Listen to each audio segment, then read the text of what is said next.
Sir Shiv Sena का जो ये चल रहा है, जैसे आदित्य ठाकरे जाके पटना में तेजस्वी यादव से जाके मिल रहे हैं, तो क्या कहेंगे इसके ऊपर जो बदलता दौर देख रहे हैं? एक अच्छा प्रयास है।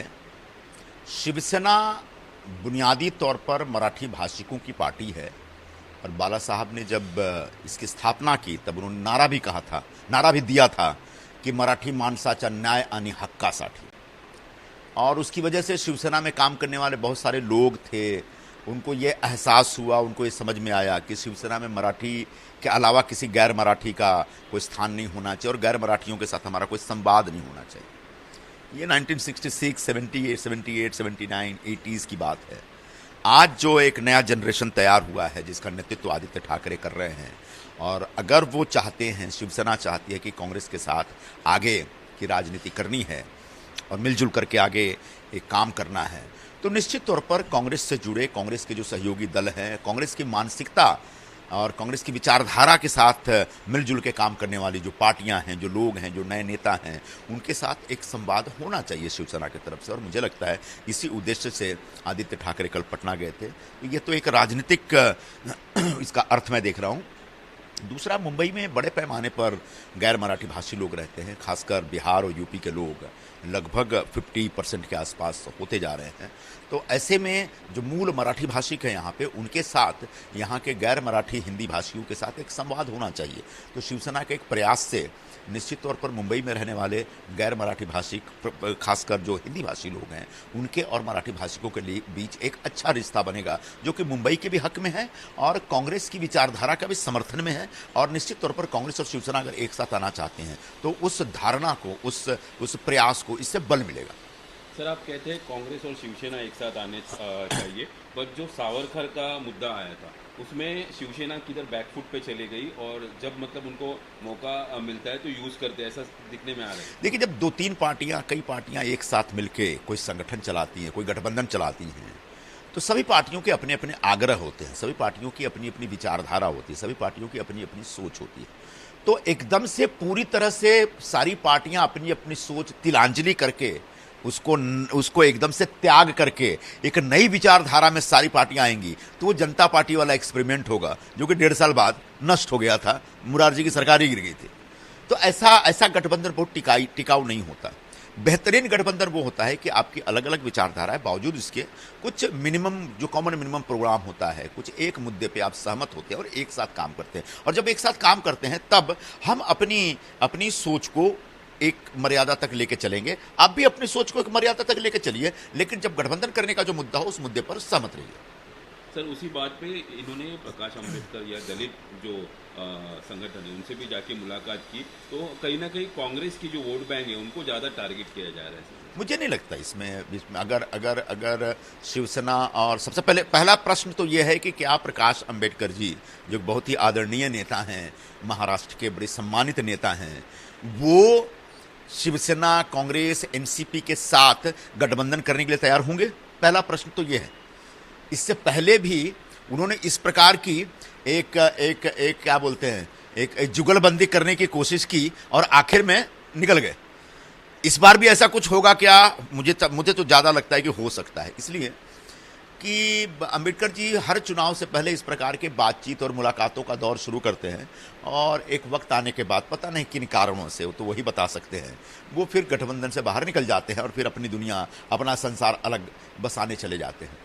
तो ये पहला एक प्रश्न है जिस पर शिवसेना को बड़ा सावधानी से आगे बढ़ना चाहिए। दूसरा विषय यह है कि शिवसेना, कांग्रेस, एनसीपी का अलायंस अगर है और उसमें प्रकाश अंबेडकर जी आते हैं, तो निश्चित तौर पर वो उससे पूरे महाविकास आघाड़ी जो है, महाराष्ट्र विकास आघाड़ी है, उसकी ताकत बढ़ती है और इससे कांग्रेस की ताकत कम नहीं होती है। निश्चित तौर पर कोई इस पूरे गठबंधन में और वोट लेकर आने वाला कोई अगर दल आता है तो उसका स्वागत होना चाहिए। सर, आने वाले काल में कांग्रेस को कुछ खतरा या कुछ संभावना ऐसी है सर? किस चीज से खतरा होगा? शिवसेना से। मुझे नहीं लगता शिवसेना से कोई खतरा। शिवसेना को बल्कि एक बड़ा दिल करके एक कांग्रेस के साथ, क्योंकि अब वो भारतीय जनता पार्टी के साथ नहीं है और मुझे नहीं लगता कि आने वाले दिनों में भारतीय जनता पार्टी के साथ जाने के वो मूड में दिख रहे हैं। जो एक्टिविटी है, जो उनका मूवमेंट है, उससे साफ साफ दिख रहा है। फिर भी राजनीति में कभी भी कुछ भी हो सकता है, पता नहीं आगे क्या होगा। लेकिन अगर उनको बीजेपी के साथ आगे नहीं जाना है तो निश्चित तौर पर कांग्रेस जैसा एक मजबूत संगठन, मजबूत दल राष्ट्रीय स्तर पर उनको चाहिए जिसके साथ वो चले, एक पूरे महाराष्ट्र की पॉलिटिक्स में और नेशनल पॉलिटिक्स में। और जब उनको कांग्रेस के साथ आना है तो उनको भी थोड़ा एक उदार मन से, बड़ा दिल करके कांग्रेस के साथ कैसे रिश्ते को और मजबूत किया जाए इस दिशा में प्रयास करना चाहिए। और मुझे लगता है इसी प्रयास का एक हिस्सा था जिसमें आदित्य ठाकरे राहुल गांधी जी से मिलने गए थे भारत जोड़ो यात्रा में, और दोनों हमारे नौजवान नेता गले मिले। वो अपने आप में बहुत अच्छा दृश्य था, और उस दृश्य के जानिब से मैं निश्चित तौर पर कहना चाहूँगा कि दोनों पार्टियां बेहतर हो, मिलकर काम करें। अब इसमें शिवसेना की एक बड़ी भूमिका है, निश्चित तौर पर कांग्रेस की भी एक बड़ी भूमिका। दोनों पार्टियों के बड़े नेता तय करेंगे कि आगे कैसे क्या करना है। सर, क्या आपको लगता है शिवसेना का जो कल्चर था, मी मराठी या मराठी को ज़्यादा फोकस करते थे, तो जो कांग्रेस के जो सपोर्टर्स है ये इनको सपोर्ट करेंगे शिवसेना? मैंने वो पहले ही कहा ना आपको कि सबकी अपनी अपनी विचारधारा होती है बुनियादी तौर पर। उन विचारधाराओं के हिसाब से तो सभी पार्टियों को चलना पड़ेगा, लेकिन कुछ ऐसे मुद्दे होते हैं जिसके ऊपर एक कॉमन पॉइंट पे आके सहमति बन जाती है। तो एक कॉमन पॉइंट है जिस पे सहमति बनी थी, जिसकी वजह से सरकार बनी थी। भाई तब भी कांग्रेस की अपनी विचारधारा थी, शिवसेना की अपनी विचारधारा, एनसीपी की अपनी विचारधारा, बावजूद इसको तीनों पार्टियों ने तय किया कि मिलकर सरकार बनाएंगे, और सरकार चलाई भी 2-2.5 साल तक। आने वाले दिनों में सरकार गिरने के बाद अगर इन तीनों पार्टियों को एक साथ चलना है तो अपने विचारों को छोड़ने की जरूरत नहीं है। अपने विचारों पे आप काम करते रहिए, लेकिन जिन मुद्दों पे आप सहमत हैं उन मुद्दों पे ठोस तरीके से सहमति और मजबूत करके आगे बढ़िए। सर, एक लास्ट क्वेश्चन ये है कि आने वाली बीएमसी इलेक्शन है, इसके लिए शिवसेना वैसे शिंदे गठ जो पूरा जोर लगा रही है, जैसे बीजेपी भी इसमें जोर लगा रही है कि हम कैसे भी इसको कब्जा कर ले, पर क्या लगता है आपको, मतलब शिवसेना बचा पाएगी अपनी जोर? मुझे नहीं लगता कि शिंदे गठ का कोई प्रभाव है यहाँ मुंबई में। खासकर मुंबई से जो लोग छोड़ के गए हैं उनके क्षेत्र में भी कोई बहुत ज्यादा जन समर्थन उनको नहीं मिल रहा। और शिंदे जी भी एक हमारे मुख्यमंत्री हैं, लेकिन ठाणे से बाहर मुंबई में उनका कोई व्यक्तिगत प्रभाव है, व्यक्तिगत उनकी कोई फॉलोइंग है, ऐसा कुछ दिखता नहीं है और दिखा नहीं है आज तक।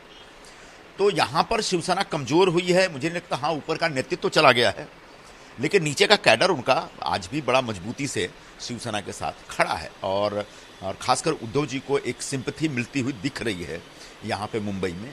तो मुझे लगता है कि शिवसेना को बहुत भारी नुकसान होगा। लेकिन अगर शिवसेना अकेले दम पे चुनाव लड़ने के चक्कर में रहेगी, जो कि अंधेरी में इनिशियली होने वाला था, तो फिर शिवसेना को तकलीफ हो सकती है। हाँ, शिवसेना ने अगर कांग्रेस के साथ सम्मानजनक तरीके से गठबंधन किया, अलायंस किया, सीटों का बंटवारा किया, तो शिवसेना, कांग्रेस और एनसीपी मिलकर के फिर से मुंबई महानगर पालिका के ऊपर अपनी सत्ता स्थापित कर सकते हैं, ऐसा मुझे दिख रहा है। सर, आपकी कुछ चर्चा हुई इस बारे में? किससे चर्चा करनी? शिवसेना या उद्धव ठाकरे? नहीं, मैं तो शिवसेना के संपर्क में मैं नहीं हूं। मैं अपनी पार्टी के अंदर चर्चा करता रहता हूं इस विषय पर। एबीपी माझा, उघडा डोळे बघा नीट।